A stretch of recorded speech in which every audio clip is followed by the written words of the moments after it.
Agar sizda doimiy jig'ildon qaynashlar, og'izning doimiy achchiqdan bo'lishi, achchiq suyuqliklar og'izdan kelishi, ovqat yegan vaqtda epigastrial sohaning yuqori qismida og'irlik hissi, ko'p ovqatlangan vaqtda ko'krak qafasidagi og'riqlar, nafas siqishlar va kechqurun og'zingizdan doimiy suv oqsa, bu videoni aslo o'tkazib yubormang. Bu kasallik xalq tilida qizilungach diafragmal aksial churrasi deb nomlanadi. Bu qizilungach pastki uchligi fiziologik kardial jon yetishmovchiligi oqibatida kelib chiqadi.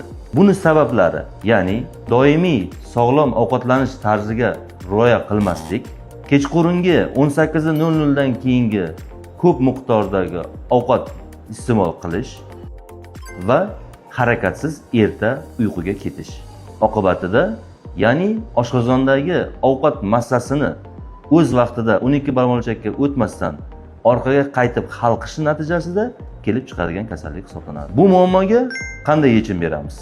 Birinchi navbatda bu kasallikda tegishli bo'lgan tekshiruvlar o'tkazib olinadi, ya'ni endoskopiya tekshiruvi va bariy kontrasti yordamida tekshirib ko'riladi. Agarda sizda qizilungach diafragmal aksial churrasi 3 sm gacha bo'ladigan bo'lsa, buni konservativ yo'li bilan davolashga harakat qilinadi. Agarda 3 sm dan yuqori bo'ladigan bo'lsa, sizga rejali ravishda operatsiya tavsiya etiladi. Qabulga yozilish uchun pastdagi raqamlarga murojaat qiling.